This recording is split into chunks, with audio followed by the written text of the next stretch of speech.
Future podcast is brought to you by Aberhart Ag Solutions. Join us as we talk to top entrepreneurs in the agricultural space about their methods of obtaining success in their endeavors. And now, your host, Dan Aberhart. This is our second session of the Growing the Future Room, a series of talks during Farm Forum. Very excited to be here. Thank you for your attendance. So Terry Aberhart is definitely, when it comes to agronomy and the farm side of the businesses, the visionary. And what could I all say about Terry? I could say a lot, but we'll save it for another day. But I will say that I'm extremely proud of him. And the work that he's done and the connections that he's made in the industry has essentially made everything that we do in Aberhart Ag Solutions possible. Through his work on growing the farm from a 1,500 acre farm when I was growing up and left to do my rock and roll duty to 15,000 acre farm. So he's essentially, since I left the farm at 17, Terry has 10x'd the family farm, along with my father and an incredible team. And he's also been 12, 13 years in the agronomy business. He saw this pattern of top producers being top managers when he was pulling ranches as his original career. He said there must be something to that management and agronomy. And he hooked up with AgriTrend, was inspired by the network, and built Sure Growth Solutions, which serves a great many customers in the agronomy business today.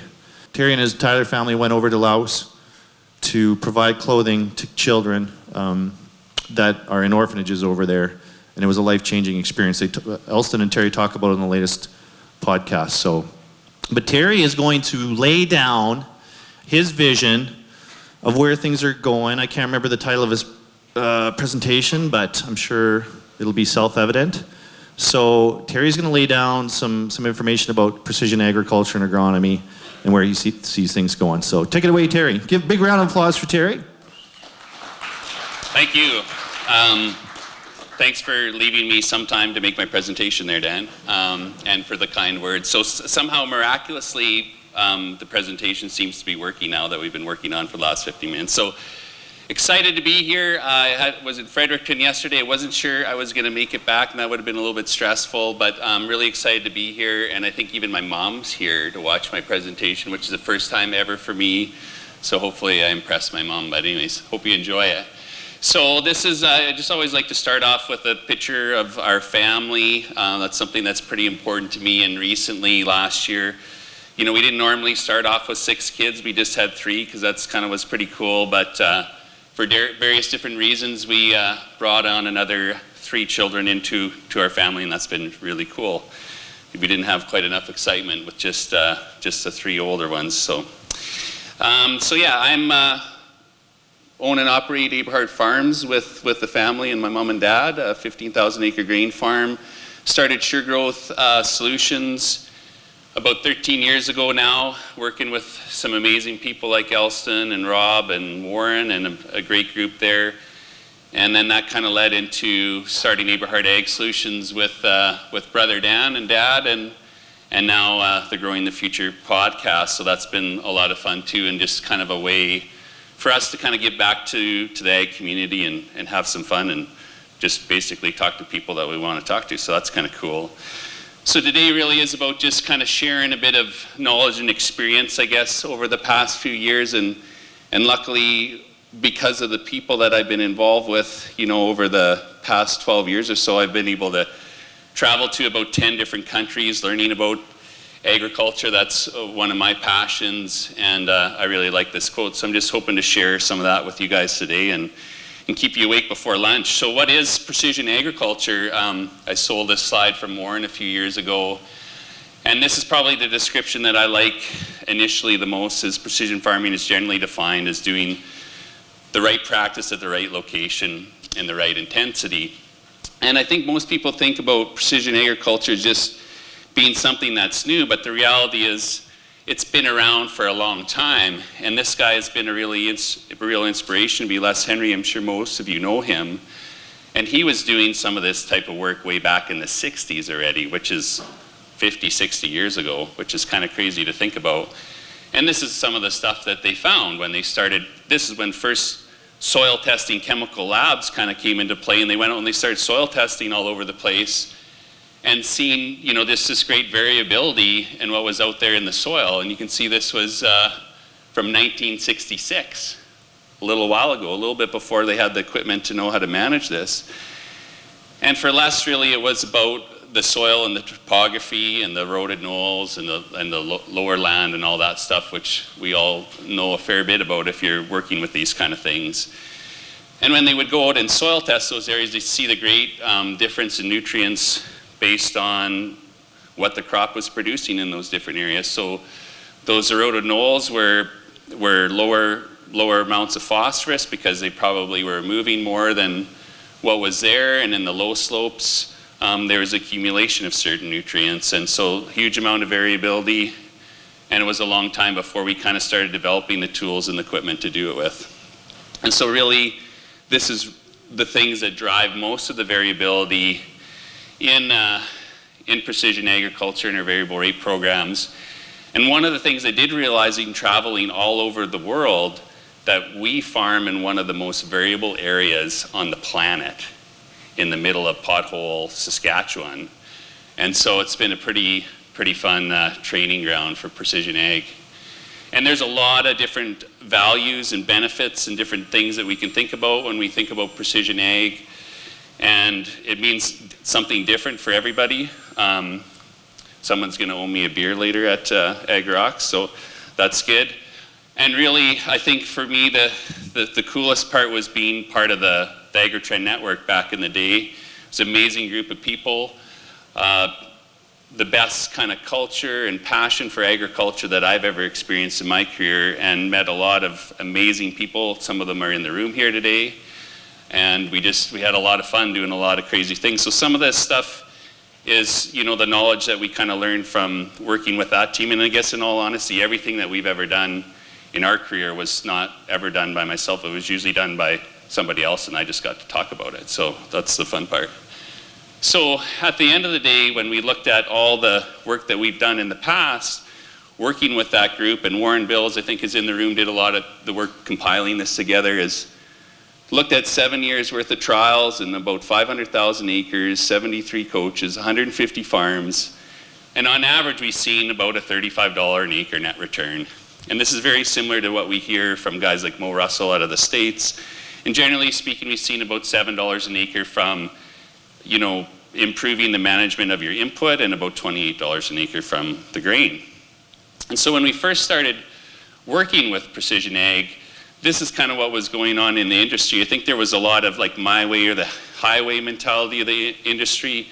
Every service provider out there kind of had an entrenched idea about how you would go about things, and if you didn't do it that way, you were wrong.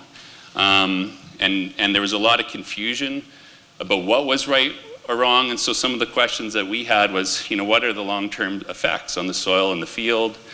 What are the benefits? What's the ROI? You know, how does this affect efficiencies on the farm?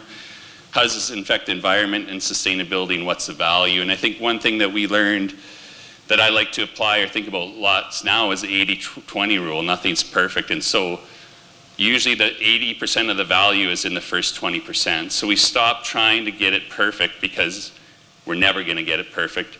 Just get it better than you were doing it before.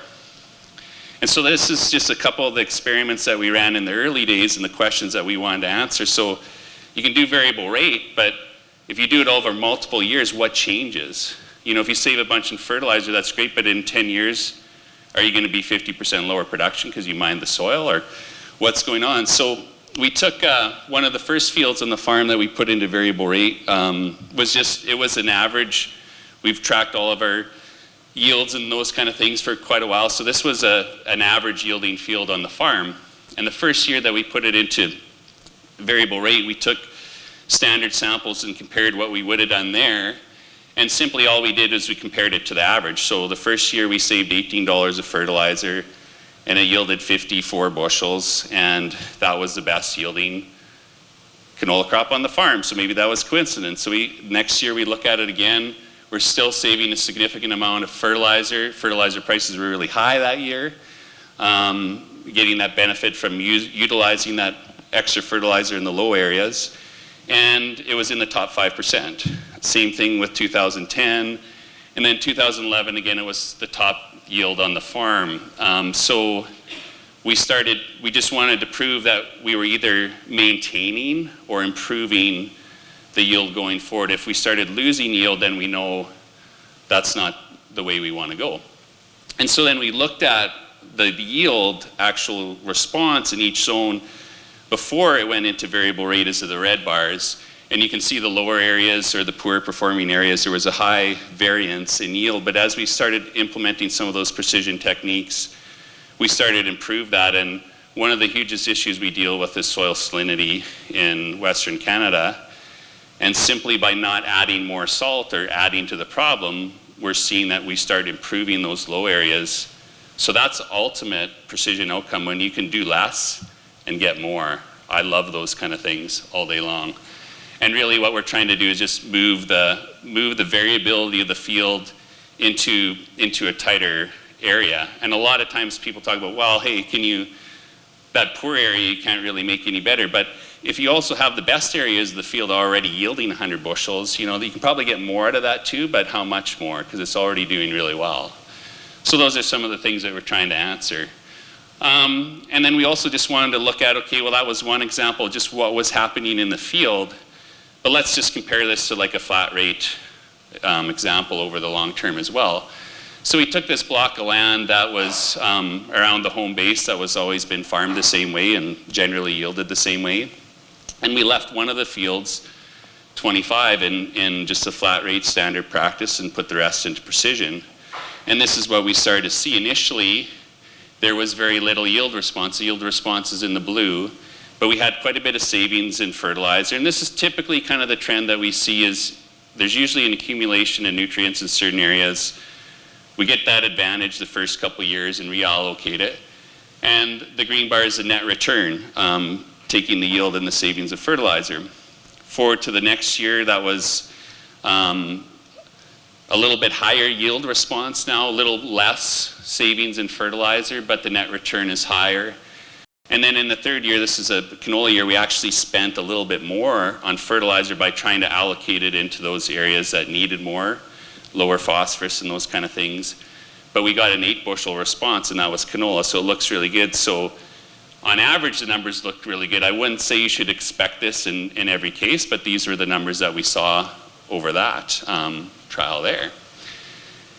And so then we started also looking at what's the benefit of keeping things in balance. And this is what was really hammered into us from guys like Elston and Mike and the guys at AgriTrend, and comparing the ROI pushing single drivers for crop production. And so where this comes from is a lot is, we experienced a lot, generally people think about nitrogen when they think about pushing yields, and if they want to grow more grain, it's just turn up the nitrogen tap.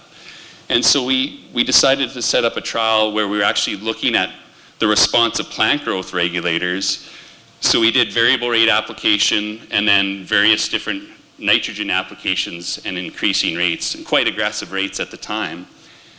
And I didn't actually know how this was going to turn out for sure. I thought maybe we're just going to see that the high rates of nitrogen kick butt for yield and return, and I'll be out of business doing precision ag. But anyways, this is what we found, and it was really more surprising than I thought. But at the end of the day, the variable rate area yield, this is a wheat crop, yielded 62. The 100 pounds N was very similar, so the variable rate fertility was actually an average of 88 pounds. And when we pushed it to 130 pounds, we saw a reduction in yield, and to 160, we saw even a greater reduction in yield. So definitely going the wrong way with that strategy. And initially you'd say, yeah, but I mean, if you probably caused a higher yield potential, and if you applied fungicides, you would have got more. Well, we did. We actually applied fungicide twice because we wanted to remove that from the variable. And even with the plant growth regulators, the higher end rates were better, but still not as good as the variable rate. And this is what we saw in the field during the year. When you went out and looked at the flag leaves, this is after headline at flag at the time, and it was Prezero at fusarium timing. And even after the dual applications of fungicide, we've seen very, very high incidence of disease. We were probably pushing that plant out of balance. There was more lodging, even with the plant growth regulators, all that stuff. Harder to combine all those things. And at the end of the day, none of that really matters for the most part, because it comes down to what are you getting in your pocket as a farmer. And the spread between the variable rate application and the highest N rate application was $78 an acre. So, you know, how many of us at times, or growers out there, are going out there and just cranking up your N tap to try to get more yield, and you're actually shooting yourself in the foot. You're actually reducing your yields, and do you know that? So this is pretty cool, and not only with that, there's the residue issues that come along with that. How does that affect your next year canola crop, and so on and so forth. So for me as an agronomist and a farmer, that stuff's pretty cool. I get pretty excited about those kind of things. And so really when we look at putting these precision plans together, just an example of the amount of variation that we can see in a field. If you look at the targeted yield response here, nitrogen rates from 58 pounds up to 166, phosphorus anywhere from 16 to 50 something, I think. We normally see a very, very wide range and amount of dollars that we're spending per acre. And we would build out these plans working with the gurus that are way smarter than I am, because I'm just the farmer guy, and help build the right strategies to build the value into the long term. And so we put a lot of time in tracking this stuff over time and seeing what we were doing. And, for me, ultimately, it comes down again to the farmer. What does he get? And when you have your clients sending you pictures like this, saying, hey, this is probably like the best canola I've ever grown. And then when the field, and we've seen this in other examples before too, but what you'll see with doing a good agronomically sound program is you'll see a much more even field. It's ripening all the same.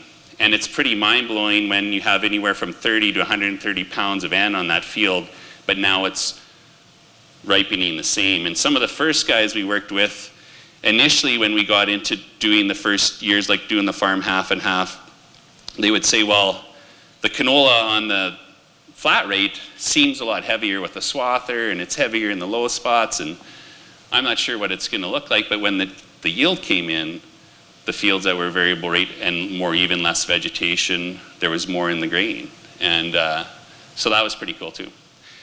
And then when you look at just simply from the soil side of things, and I know other precision ag guys and agronomists get excited about this, well, this is just the soil test N in the different zones of the field, and how much extra is in some of those poor areas that we just keep pounding on flat rates of N in the past. And then eventually, as each year goes by, to me, this is kind of one of the benchmarks that we look at. Are we doing it right? Are we setting our yield targets right? Are we putting on the right amount of nitrogen for what we're growing? And if we lower this residual N and even it out, to me, we're on the right track. And in this case, in that one area, that might have been 40 or 50 acres, there was $138 of extra N there. It's quite a bit of money. I'm not charging $138 an acre for the program. That would be good. But, so just another example of that. When we get to this kind of thing, again, like I said, that gets me as an agronomy geek a little bit excited. Probably doesn't get anybody else excited, but I get excited about those things. And this is just another example of a half section that we had done. And in these areas here, worked out to $10,000 worth of N at like 40 cents at the time. So that was enough in that one field to pay for a precision program for almost 10 years. Just that one thing. So it's pretty crazy. So I get a little bit excited when people start talking about the value of doing precision ag. So moving on from that, the next thing we started to think about was, what can we do with chemical? And as much as I love to take credit for all the great ideas I think I have, Warren Bills and I, quite a few years ago, went to a precision ag conference in the States, and they were talking about doing variable rate defoliation spray in cotton. And Warren said to me, well, why couldn't we do that in canola, for canola fungicide?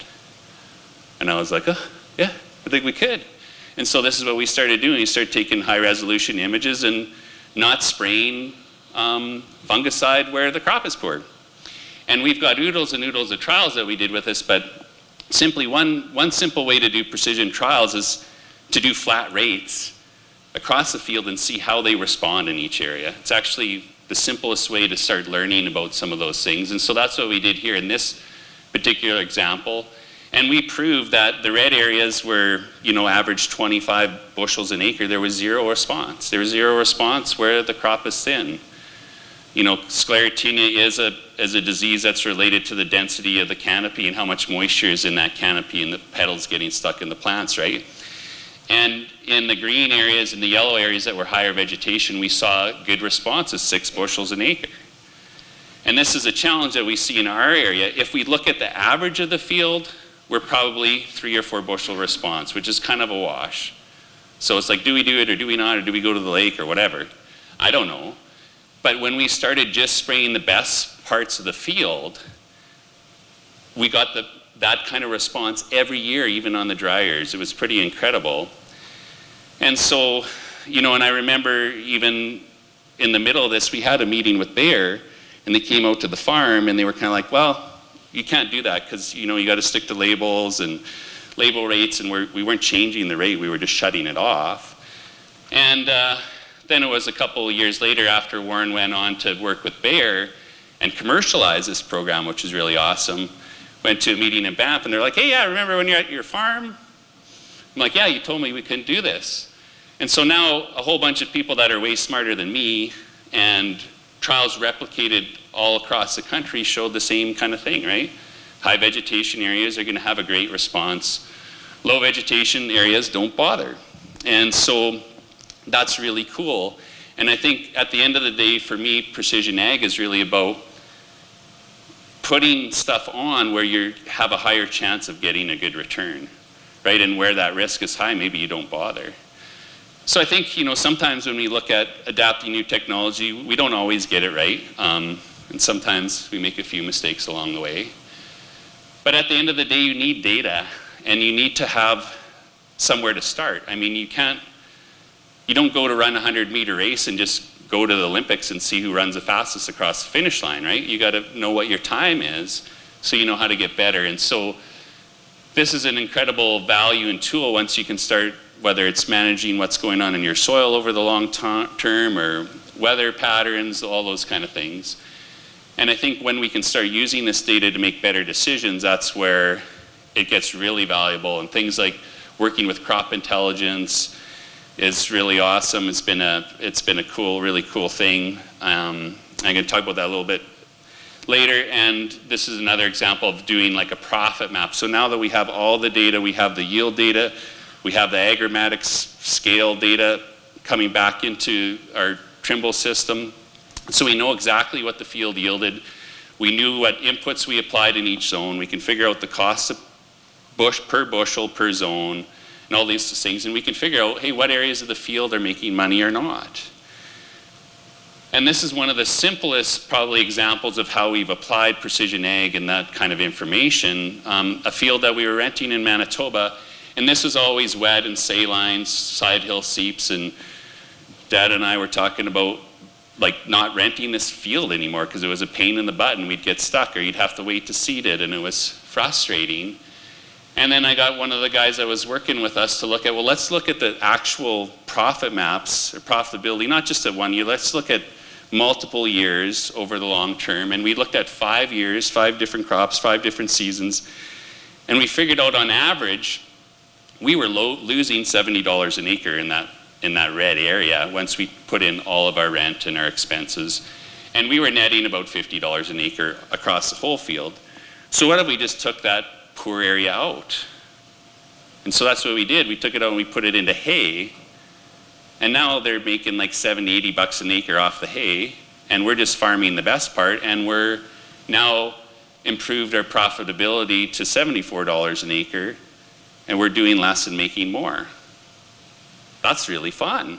I'd like to figure out, get to the point where I could do nothing and make more, but I haven't got to that point yet. But these are the kind of simple things that we can apply this technology on. And this is just an example of one of those areas that we planted down by the town of Langenburg. That was tough to deal with. And now you know, there's a crop growing that's removing some of those salts and stuff there, and it's probably slowly improving the land. Maybe we can bring it back into production. But there's a lot of areas that we're farming that we shouldn't be farming, or we could be doing something better with it that would be better for the environment as well.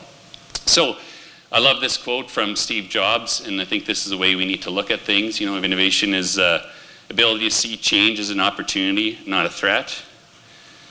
And really, I think what I'm thinking about now is, you know, where are we going from here? I mean, there's been a lot of evolution from, you know, the stick and the plow to mechanical harvesting. And if you haven't read any of Rob's books, his new book, I just finished reading it the other day, it was really good.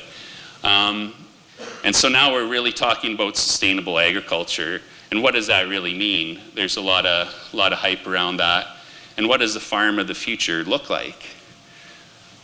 And these are the things that either you could get scared of or excited about, I'm not sure, but usually I'm excited about them, and Octavia here seems pretty excited. She seems excited about the future. I don't know if you are, but. So what do you think your farm's gonna look like in the future? And so these are some of the things that I just see happening now and I think are gonna have a big influence, and one of them is soil health. We're hearing about this more all the time, and we're just starting to learn about soil health and the bugs and all this stuff. And I love this quote, you know, the nation that destroys its soil destroys itself, and we've been destroying soil all over the world since we started farming. And this is something that we need to do a better job of. Lots to learn here. I think we're gonna see a lot of stuff, whether it's the regenerative agriculture, the intercropping. We started doing some intercropping trials this year, and there's lots going on with that, and we're gonna see a lot more about biologicals. And biologicals is gonna be hitting us like crazy. It's gonna be really hard to get through all of the noise there. And one of the questions I keep asking, if you do everything right and you grow great crops and you have a balanced soil and a balanced plant, is the biology already there? And from what I'm seeing from the trials that we've been doing, I think some of it is already there if you're doing a good job. If you're not, you're probably gonna see a dramatic response by applying a biological. But maybe that's a sign that you're not doing things the way you should be doing them. Intelligent data, so there's been a lot of hype about big data, but big data is pretty meaningless, I think. It's, you know, we're all sick of that kind of stuff, but data becomes intelligent when you can collect it and then redistribute it in a form that you can understand and make a decision, like a profit map, or a long-term trend of soil phosphorus, or whatever it may be. And crop intelligence is a great, great example of creating intelligent data. John Deere's had these weather stations forever. We had one before crop intelligence too. And I was like, yeah, that's nice, but I didn't really have the time to figure it all out. And then some people got together and, you know, picked Elson's brain behind that big meme he's got there and all that intelligence in there. And they created something very simple. And it's really cool. And I think we're gonna see whether it's sustainability benchmarks or whatever, there is a lot of value in data once we can figure out how to use it and turn it into intelligent data. The other thing that's happening is going to be happening way faster than we think is autonomy and robots. And DOT, you know, came out a couple years ago, and there's a lot more.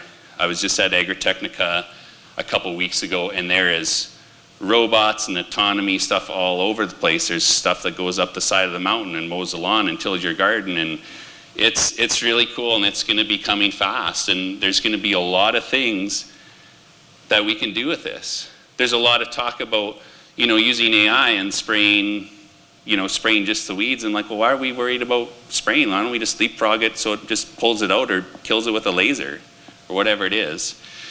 The other cool thing I saw too is at the Trimble conference a couple years ago at Dimensions, one of their visions of autonomy is helping farmers execute their everyday tasks by automating processes.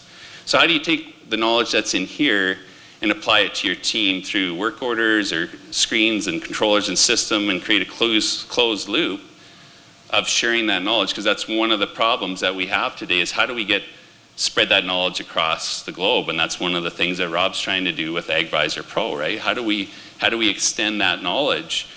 And so I thought that was really cool, something we need to think about.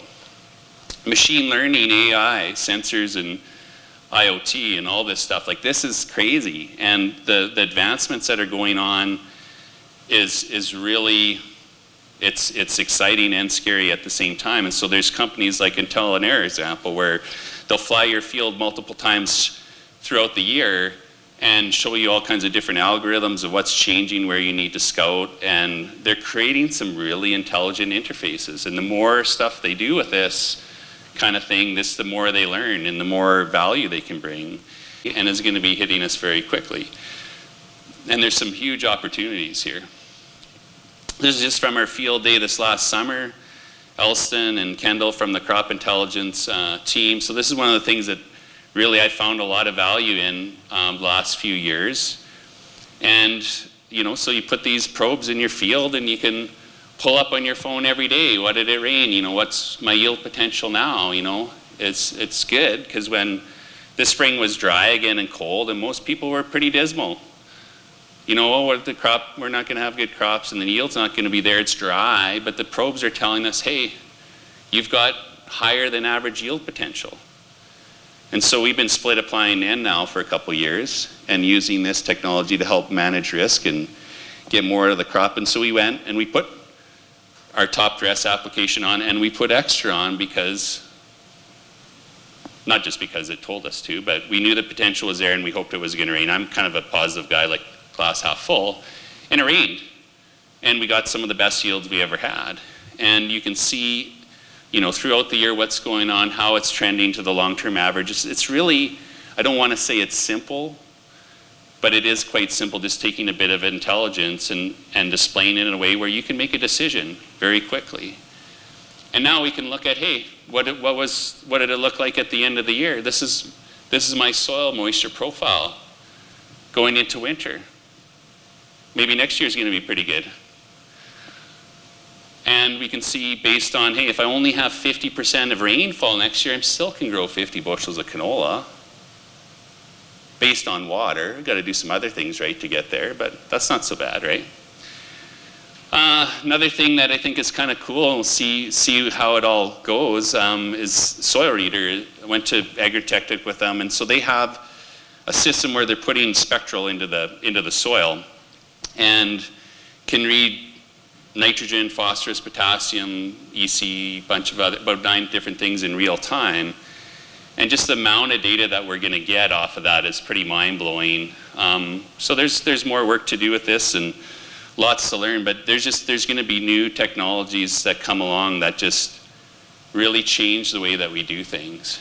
And so this is kind of how I look at precision agriculture in my mind, is really it's doing things better than we did yesterday to help grow a bigger and brighter future for the generations to come. That's what I'm passionate about. And for me, we don't have to get it right. We just have to do it better than we did it yesterday. And I love this quote from Rob. I just read this in the book the other day, but this is really what it comes down to, the basis of what you should be thinking about with precision programs. Poor agronomy plus precision agriculture equals poor agronomy precisely applied. I love that quote, and it's very, very true. And so this is what I think about, and what I've been thinking about more lately, is how do we put this all together? And so I think about the convergence of new technology, plus agri-food intelligence, plus agronomy backed by science, plus a sustainable benefit to the grower and the consumer, in my mind, equals growing our future. That's where I want to go and what we want to do. Something I'm really passionate about. So I think, with that, just some tools and mindset to help prepare yourself for the future is, if you do what you've always done, you'll get what you'll always got. And I don't think many of us are going to be here in 10 years if we are going to just be happy with getting what we always got. You got to embrace change. And most people aren't excited about change, but the reality is change is good. It's hard sometimes and we screw it up. But the world is changing, and it's changing more rapidly every day, and it's not going to slow down. So you better figure out how to have some fun with it. The best way to predict your future is to create it. We all have the ability here in this room to help mold the future that we're going to have. And it could be terrible, like you see everywhere in social media and the news, or it could be pretty amazing. And there's amazing things going on all over the place. Bill Gates is doing amazing things. If you watch, his Netflix show there, it's pretty cool. A good plan today is better than a perfect plan tomorrow. So this is such a stumbling block for so many of us in the industry. So we can't do that because it's not perfect yet. Well, we'll never be able to do anything because we're never going to get it all perfect. Just if it's better, yeah, it sucks that we have 120-foot boom sprayers and we can't do the granularity that we want to, but is it better than doing flat rate across the whole field? Like if we get 60% of it right instead of none of it right before, is that better? Just worry about making it better, even if it's a little bit. Really been focusing on the 80-20 rule. What's the first 20% that you can do to get 80% of the value? Just do that. And then worry about, the fine tuning and the tweaking on top. Don't miss out on the 80% because you're waiting for it to be perfect. Have an abundance mindset. I think this is something that has been coming up more and more in my travels in agriculture. I went to Ukraine last winter, and the largest farm in Ukraine, 1.2 million acres, puts on a conference like Farm Forum where they invite in all their partners and they share all the stuff that they're doing. What farm in Canada would do that? Right? And their mindset is, if we share our knowledge, we'll learn from each other and we're going to lift the whole industry and move forward together. Isn't that a great thing? Shouldn't we be thinking more about those kind of things? And I just seen this when I was in Germany. I really liked it. It's a Dutch proverb. If you can't prevent the wind, but you can build a windmill, right? So we can't stop all this stuff from happening, but we can build tools to leverage it and do some cool stuff. So with that, Dan, my brother Dan, I got to thank him for helping get the Grow in the Future podcast going. And it's kind of a cool thing where we talk about fun stuff that's interesting to us. Maybe not be interesting to anybody else, but check it out. Maybe it'll be interesting for you. And I guess, this is kind of how we look at things. And with the things that we do, we just don't want to feed the world. We want to help change it and be part of that. It's exciting. And this is kind of what I feel. It's our job to help create a future that's bigger than our past. And, having the opportunity to travel around a bit and see some of those that don't have as much as we have here and the abundance that we have, I think this other quote is something that really resonates with me. And the test of your progress is not whether we add more to the abundance who those have much, but it's whether we can provide enough for those who have too little. So hopefully I left some time for a few questions or something like that.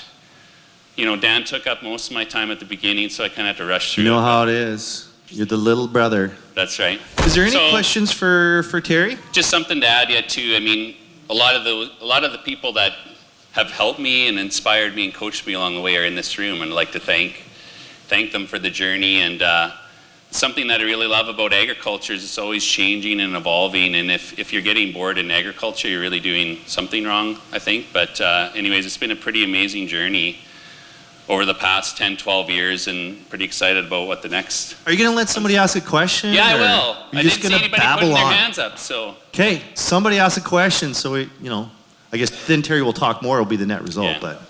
That's why they're not putting their hand up. Anybody want to keep Terry talking? You got all that, like AI and biologicals and spectrometers and VR and putting things in grass and... Yeah. So Terry, where was your yield goals, say canola 10 years ago? Where are they now? Where are they going to be 5 years from now? Yeah, great question. So 10 years ago, probably we were shooting for 40 bushels. Now we're shooting for 65 or 70. 10 years from now, we should be 75, maybe. I don't know. We're not always getting those yields yet, but one thing that we have experienced in our farm, and I think it's a bit of accumulation of, either we're just really lucky, or accumulation of everything that we've been doing. We've broke our canola yield record on the whole farm 3 years in a row. And we had a good year in our area this last year, but most guys hadn't beat their yield, canola yield record until this year from whatever it was 7, 8 years ago, or whatever the year was. I can't remember. I'm not good at dates, but yeah, we're consistently seeing better and better results all the time, and more consistent results. And I think it's just accumulation of all the little things, all the little 5%. Can I add something, Terry? Yes, please. And it's related to Rob's question. Great question. What we've learned within crop intelligence is that those growers that are shooting for a higher yield, and some of you were in the session this morning, the number for canola per inch of crop available water after the factory on average is 5.7. Terry's number is probably 6.3, simply because he's shooting for higher yields, which means he's got more of the details in place. And so what does that mean in terms of where our crop yields are going to get into the future? For guys like Terry and the rest of you in the room that are tweaking the systems on a constant basis, it means that on a water-driven yield potential basis, I would say 75% of Western Canada can tickle 100 bushels per acre. And I know that because we actually ran the math a few years ago when some crazy man put out a 100 bushel yield contest. Might be sitting in the room. But yeah, so his number is 6.3, the average is 5.7, and some guys are even doing greater. So one of the biggest challenges we have in ag right now is the size of our equipment. We have this huge equipment, and we've all gotten excited about bigger tractors and more horsepower, and like, you know, what's like the tool shed guy, whatever his name is there, you know, like, but, and we've done that because of maybe lack of labor, whatever it may be, but I keep thinking about all the variability in the field and what you could do better in those areas of salinity or whatever it may be, but it's hard to manage because we want big open fields and 100-foot drills and pulling a grain bin behind us and all this stuff. But we are quickly going to shift to different tools and ability with autonomous tractors and small things. And what if we could have a field, your half section or whatever your section field, this big, huge, amazing field that actually has 4 or 5 different crops in it now, because we have the ability to plant grass or whatever the crop is in this area that has the best output in that piece of land. And we're only growing canola in the spots that, you know, that will greatly accelerate our yields and potential. And we will very quickly have the ability to do that. We just got to figure out how to put it all together. And so there's going to be some huge opportunities when we get away from that.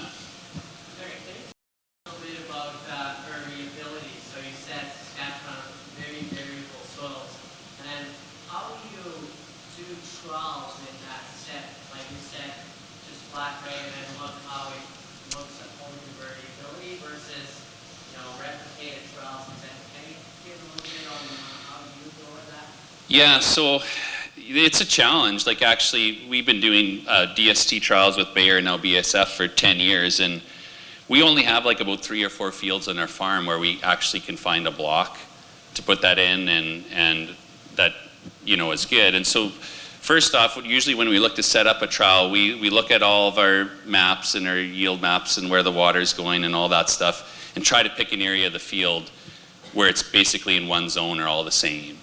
And set the trial up there.